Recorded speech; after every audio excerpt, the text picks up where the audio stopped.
Thank you very much, Chairperson. Greetings to the Commander-in-Chief of the EFF, Julius Sello Malema, EFF officials, commissars, the leaders of the Progressive Caucus, and sympathizers of the revolutionary movement in Africa that turns 11 years old on the 27th of July. To be young is to be in a stage of becoming, of working towards your goals and aspirations to transition from being dependent to independent. However, the youth of this country are perpetual children, and some will never know independence until their old age. At the realization of how doomed we are under your leadership, Mr. President, thousands continue to give in to Nyaupe, and young women and girls amount to bottle girls for you and your friends at the peak of their vibrancy and zeal for life and prosperity. We live with our parents, and finding a 40-year-old man asking his mother for bread is more common than otherwise. This phenomenon is known as the Ramaphosa economy. Joblessness, poverty, and constantly questioning if we are truly the young adults of today. In 2018, Mr. President, you launched the Jobs Summit and promised the youth of this country 275,000 jobs per year. You failed. In 2019, you promised 2 million jobs and an end to hunger, halving of crime, and empowering the school curriculum where a 10-year-old will be able to read for comprehension. You failed. In 2020, you unveiled a 100 billion rand fund to create jobs in the public sector for the youth. You failed. You launched the NSP against GBV and femicide, and 4 years later, on the eve of elections 2024, the murderer of Kirisaleti Elsin Donje was granted bail of 2,000 rands. You failed. In 2021, you spoke about building new cities, and the National Youth Development Agency would fund 1,000 young entrepreneurs in 100 days. You failed. In 2022, plagued by your own failures over the years, you promised the National Youth Service would create a modest 50,000 jobs in its first phase. You failed. In 2023, you came here and praised yourself for the Youth Employment Service that placed 100,000 youth in peace jobs that lasted nothing more than 12 months. Once again, you failed. Yesterday, you came to this house and promised 2 million jobs to the youth of South Africa. It is thus fair and deliberate to then say that this time next year, the result will once again be not achieved and failed. When you became president in 2018, youth unemployment was sitting at 43%. And nearly 7 years into your presidency, youth unemployment currently sits at 45% for individuals aged 15 to 34, and a whopping 59% for young people aged 15 to 24. Your presidency is characterized by many promises and many failures. It is now apparent that as the youth of today, we must ready ourselves psychologically like the youth of 1976 for the biggest fight against the establishment. The establishment has charged you, Mr. President, at the forefront as the weapon that is formed against us. The youth of today, like Nelson Mandela, who is now hailed as an icon of peace, must be ready to be called terrorists. We must be ready to be called criminals. We must be ready to be jailed for crimes we did not commit. We must be ready to be character assassinated like Idam Mntwana, Robert Sobukwe, Nkgopotse Tiro, Steve Biko, Winnie Mandela, and Julius Malema. But amongst ourselves as the youth of this country, we know who the true criminals are. We know who stole our land from our grandmothers. We know who stole our mines. We know who stole COVID-19 funds that was meant to keep our people alive. We know who stole Tembisa Hospital money. We know who stole SAA, ISCO, Sasol, Telkom. We know who is now stealing Eskom, Transnet, PRASA, and even privatizing our water. All the while, you are creating an impression that these are natural disasters, despite the fact that they are orchestrated by the true criminals of the government of today, deployed by the Oppenheimers. We know who stole the money that is meant to eradicate pit toilets in the Eastern Cape. We know who stole NSFAS money. We know the mafias of the Steenhof heist. We know the thugs of the Skills Development Fund. And we definitely know who the #1 money launderer is.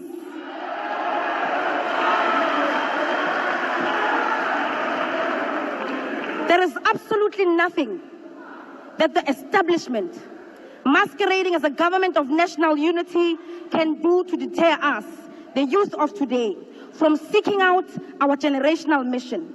The government of the ANC has not fooled all of us. It is under the ANC that we saw privatization of state-owned entities at a large scale, much higher than that of the apartheid government. A trail of privatization that is so aggressive that even our healthcare isn't spared through the NHI. The rise of the establishment and the collapse of the state takes shape under the government of the ANC. That is the legacy of the ANC today. The positive outcomes of all of this neoliberal facade of the government of the day is that we now rightly characterize the neoliberal agenda encompassing of all its participants who are part of the GNU coalition. We now know who the enemy of economic freedom is. Even if in the past they pretended to be a part of us and spoke like the forefathers of the emancipation movement. The battle lines have been drawn. It is the subject of the Oppenheimer, the GNU coalition versus the people of South Africa. The youth of this country will continue to chant economic freedom in our lifetime. We will continue to present bills in this house that call for expropriation of land without compensation. We will continue to call for nationalization of mines, banks, and other strategic sectors. We will push back against your corruption and hold the captains of the ruling class accountable. We will fight for the scrapping of student debt and continue to call for quality, free, and decolonized education in our lifetime. We will continue to call for free healthcare, housing, water, and sanitation. We will continue to remind you that the young people in this country deserve real jobs.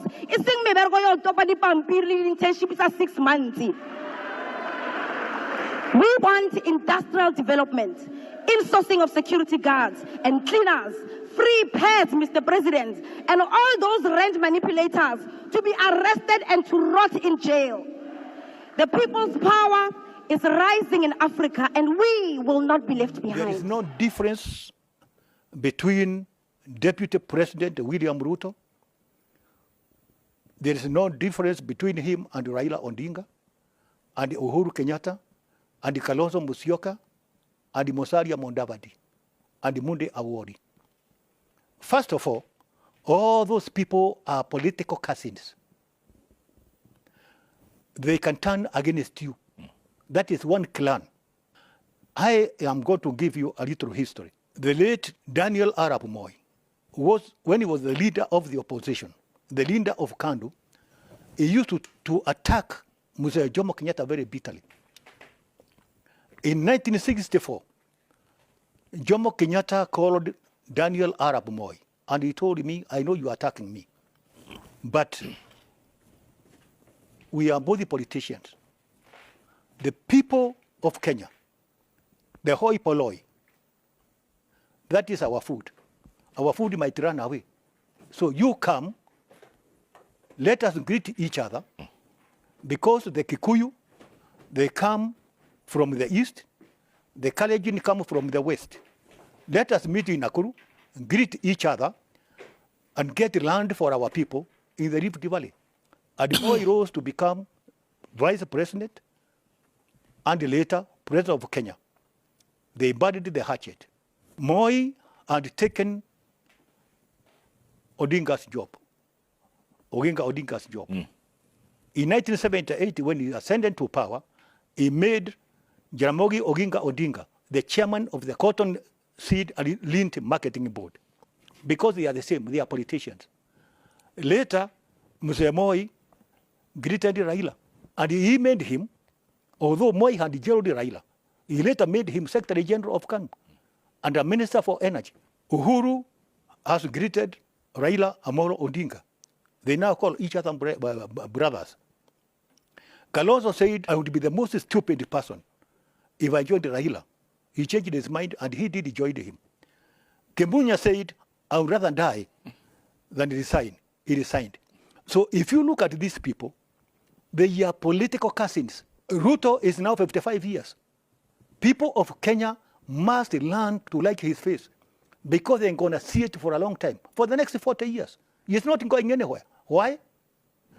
Because when he leaves office, he'll get 2 cars, 2,000 cc, 3,000 cc, fueled by the government, maintained by the government.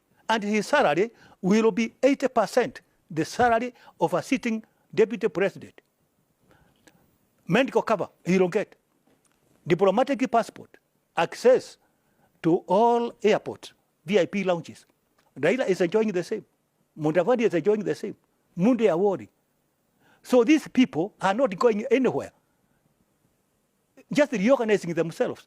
It is the people of Kenya who should think about themselves, not those people. They are already taken care of by the taxpayer. They will be on our backs for as long as they live. That is not enough. If they die, their wives, they will earn half of what they are getting. People should go to the government printer and get this small book called the Presidential Retirement Benefits Act. Don't worry about those people. They are already taken care of until they die. It is the people of Kenya who should think about themselves. So when they go to vote, it's not a matter of life and death. Vote peacefully. These people are not going to starve. Don't think about them. Think about